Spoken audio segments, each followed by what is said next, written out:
spiritual expressions of abundant thought, served with a side of humor. A vibrant, intangible playground for the expression of ideas, concepts, and thoughts, queries, energy, research about synchronicity.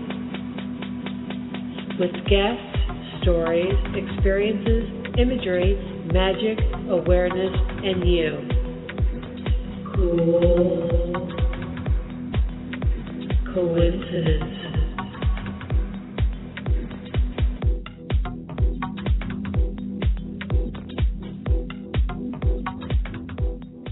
Welcome to Cool Coincidence. I'm your host, Barbara Karnes, and this week we're going to be reviewing a section of a book called The Holographic Universe by Michael Talbot. On page 76, he begins a section he entitles A Flaw in the Fabric of Reality, and therein shares one of his own stories of synchronicity, as well as one by Carl Jung, the founder of analytical psychology, who coined the phrase synchronicity, whose theorems and concepts on the topic are shared, along with some correlating opinions by some intellectuals and scientists of great note. So here we go. Another of Jung's great contributions was defining the concept of synchronicity. As mentioned in the introduction, synchronicities are coincidences that are so unusual and so meaningful they could hardly be attributed to chance alone.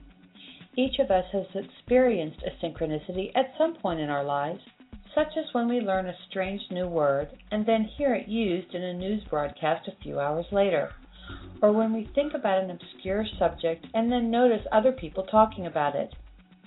A few years back, I experienced a series of synchronicities involving the rodeo showman Buffalo Bill. Occasionally, while doing a modest workout in the morning, and before I start writing, I turned on the television. One morning in January of 1983, I was doing push-ups while a game show was on, and I suddenly found myself shouting out the name Buffalo Bill. At first I was puzzled by my outburst, but then I realized the game show host had asked the question, what other name was William Frederick Cody known by? Although I had not been paying conscious attention to the show, for some reason my unconscious mind had zeroed in on this question and had answered it. At the time, I did not think much about the occurrence and went about my day. A few hours later, a friend telephoned me and asked me if I could settle a friendly argument he was having concerning a piece of theater trivia.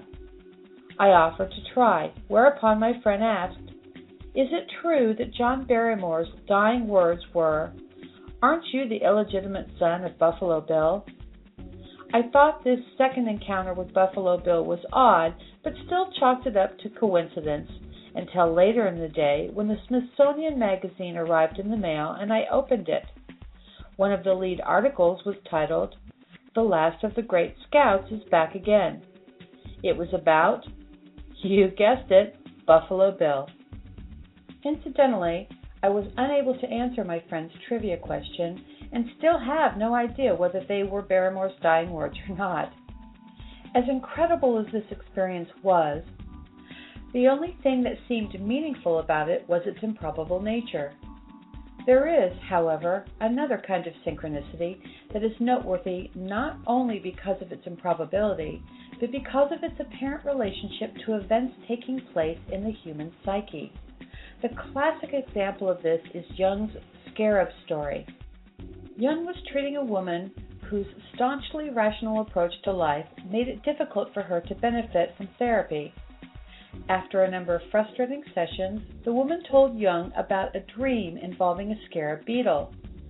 Jung knew that in Egyptian mythology, the scarab represented rebirth, and wondered if the woman's unconscious mind was symbolically announcing that she was about to undergo some kind of psychological rebirth. He was just about to tell her this when something tapped on the window, and he looked up to see a golden green scarab on the outside of the glass. It was the only time a scarab beetle had ever appeared at Jung's window. He opened the window and allowed the scarab to fly around in the room as he presented his interpretation of the dream. The woman was so stunned that she tempered her excessive rationality, and from that point on, her response to therapy improved. Jung encountered many such meaningful coincidences during his psychotherapeutic work, and noticed that they almost always accompanied periods of emotional intensity and transformation, fundamental changes in belief, sudden and new insights, deaths, births, even changes in profession. He also noticed that they tended to peak when a new realization or insight was just about to surface in a patient's consciousness. As his ideas became more widely known, other therapists began reporting their own experiences with synchronicity. For example, Zurich-based psychiatrist Carl Alfred Meyer, a longtime associate of Jung's, tells of a synchronicity that spanned many years. An American woman suffering from serious depression traveled all the way from Wuchang, China, to be treated by Meyer. She was a surgeon and had headed a mission hospital in Wuchang for 20 years. She had also become involved in the culture and was an expert in Chinese philosophy. During the course of her therapy, she told Meyer of a dream in which she had seen the hospital with one of its wings destroyed. Because her identity was so intertwined with the hospital, Meyer felt her dream was telling her she was losing her sense of self, her American identity, and that was the cause of her depression. He advised her to return to the States, and when she did, her depression quickly vanished, just as he'd predicted. Before she departed, he also had her do a detailed sketch of the crumbling hospital. Years later, the Japanese attacked China and bombed Wuchang Hospital. The woman sent Meyer a copy of Life magazine containing a double-page photograph of the partially destroyed hospital, and it was identical to the drawing she had produced 9 years earlier. The symbolic and highly personal message of her dream had somehow spilled beyond the boundaries of her psyche and into the physical reality. Because of their striking nature, Jung became convinced that such synchronicities were not just chance occurrences, but were in fact related to the psychological processes of the individuals who experienced them. Since he could not conceive how an occurrence deep in the psyche could cause an event or series of events in the physical world, at least in the classical sense, he proposed that some new principle must be involved, an acausal connecting principle hitherto unknown to science. When Jung first advanced this idea, most physicists did not take it seriously. Although one eminent physicist of the time, Wolfgang Pauli, felt it was important enough to co-author a book with Jung on the subject entitled The Interpretation and Nature of the Psyche. But now that the existence of non-local connections has been established, some physicists are giving Jung's idea another look. Physicist Paul Davies states, "These non-local quantum effects are indeed a form of synchronicity, in the sense that they establish a connection, more precisely a correlation, between events from which any form of causal linkage is forbidden." Another physicist who takes synchronicity seriously is F. David Peat. Peat believes that Jungian-type synchronicities are not only real, but offer further evidence of the implicate order. As we have seen, according to Bohm, the apparent separateness of consciousness and matter is an illusion, an artifact that occurs only after both have unfolded into the explicit world of objects and sequential time. If there is no division between mind and matter in the implicit, the ground from which all things spring, then it is not unusual to expect that reality might still be shot through with traces of this deep connectivity. Peat believes that synchronicities are therefore flaws in the fabric of reality, momentary fissures that allow us a brief glimpse of the immense and unitary order underlying all of nature. Put another way, Peat thinks that synchronicities reveal the absence of division between the physical world and our inner psychological reality.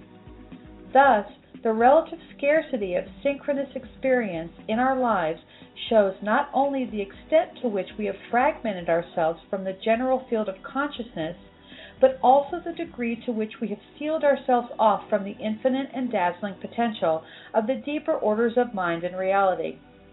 According to Peat, when we experience a synchronicity, What we really are experiencing is the human mind operating for a moment in its true order and extending throughout society and nature, moving throughout orders of increased subtlety, reaching past the source of mind and matter into creativity itself.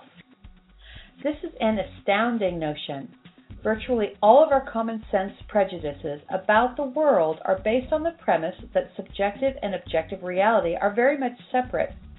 That is why synchronicity seems so baffling and inexplicable to us. But if there is ultimately no division between the physical world and our inner psychological processes, then we must be prepared to change more than just our common sense understanding of the universe, for the implications are staggering. One implication is that objective reality is more like a dream than we have previously suspected.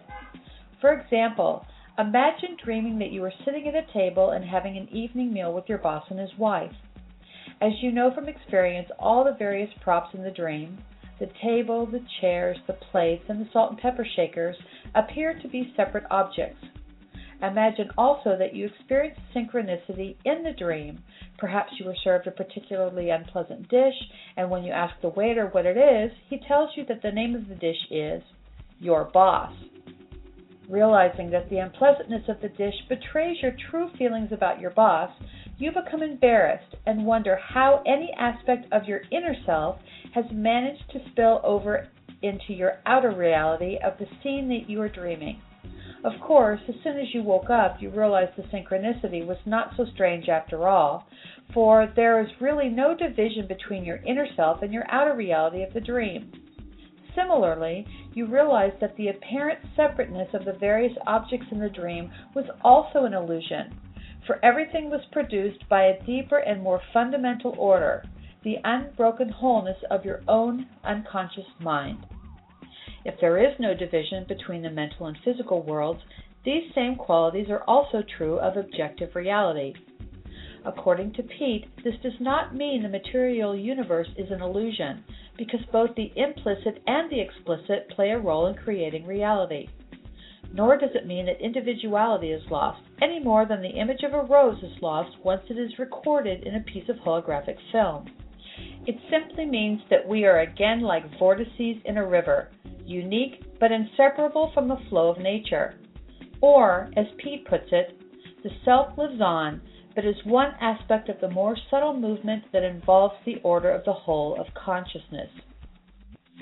And so we have come full circle, from the discovery that consciousness contains the whole of objective reality, the entire history of biological life on the planet, the world's religions and mythologies, and the dynamics of both blood cells and stars, to the discovery that the material universe can also contain within its warp and weft the innermost processes of consciousness. Such is the nature of the deep connectivity that exists between all things in a holographic universe. So there you have it. Thank you, Michael Talbot. Now, the part of this section that is most striking to me with respect to synchronicities is when he's talking about the acausal connectivity principle. Now, my interpretation of that is that he's trying to say that being that this is a holographic universe, in other words, the reality that we experience both collectively and individually is really a projection from our consciousness, because the physicality of what we see in front of us doesn't actually exist. That our own perceptions, our own thoughts, our own creations project out into the universe and then come back to us in kind of like a deja vu or a synchronicity or serendipitous event. And that concept to me is fascinating. I love the idea that we can set an intention or think a thought and project it out into the universe and have it come back to us. It really turns on its head what we perceive, what we understand as reality. And you can take it or you can leave it. You can say, well, that's a little bit too woo-woo for me, or you can say, I need something a little more concrete. But you know what? This is all scientific information, evidenced by experiment and postulates by some of the more intricate and intellectual thinkers of the last few generations. Don't believe me? Go to your local library and pick up a copy of The Holographic Universe by Michael Talbot and read it for yourself. I think you'll find it intriguing. If you prefer to own a copy outright, I've left an Amazon link in the description section to help you out. Understanding the density of this material, I think I'll close on that note tonight. But I would love to get a discussion started on the Facebook page about this. So if you'd like to participate, please visit us at facebook.com/coolcoincidence. Thank you for joining us, and I'll see you all next week.